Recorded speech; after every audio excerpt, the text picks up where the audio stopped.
Parampara Vrata is very interesting, and again, we may not fully cognize all the depths of it. Of course, we know it means studying Gurudeva's teachings, not studying somebody else's teachings. That's easy, Parampara Vrata. And as it says, it's control of mental and philosophical ramification, which is control of the intellect.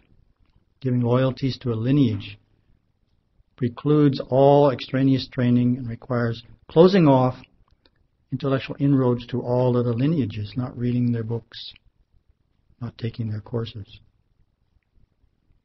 Gurudeva has a nice description of this.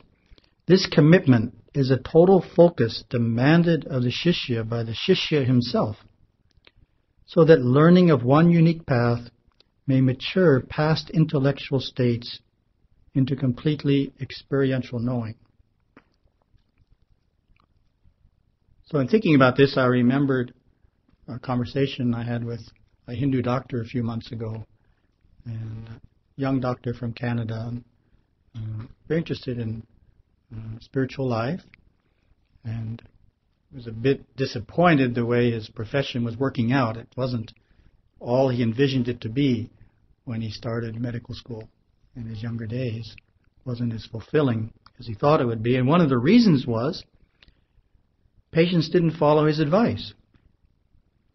He'd give very sound advice, and they wouldn't follow it, and therefore they wouldn't improve. And usually when you go to a doctor, you get advice like eat less fatty foods. That's a common one. Exercise more, and take certain medicines. So, of course, what usually happens? You usually don't do it all, right? Well, you go at it a little bit. You cut back on the foods for a while, but exercise, that takes too much time, and I don't have time to exercise. And the medications, well, as soon as they run out, you let them go. It's too much trouble to keep them in stock and take them and all. So after a few months, you're not following what was suggested at all. You've just gradually backed off of it, and of course the medical problem doesn't improve. So you get concerned about the medical problem, and you try another doctor, and they give similar advice, maybe a little bit different kinds of exercises, different kind of diet restrictions, different medications. You follow it for a while, slack off. A year later, the problem's still there. You go to a third doctor. This is what people do. So, consequently, they're getting different advice, but they're never fully applying it to their life, and consequently the problem is not solved. So, this is like the spiritual path. And it's very easy for people who are wanting to have a spiritual life to do the same thing. They start studying these teachings with this Swami. It's going along just great. Really, really fascinating. There's all this new intellectual material they're learning and so forth. But then they're asked to do a few things. And some of the things they're asked to do, they don't like to do. So, what do? Well, you start another study, right? You go over here, another Swami over here, another set of intellectual teachings. You learn it. It's very fascinating. You get up to the point of having to do things you don't want to do, and again, you don't do them. Just like going to the doctor. You don't do what you're supposed to do, and consequently, you're jumping around from study to study without making full progress. So Gurudeva describes the New Age in that way. It's they're committed to being non-committed.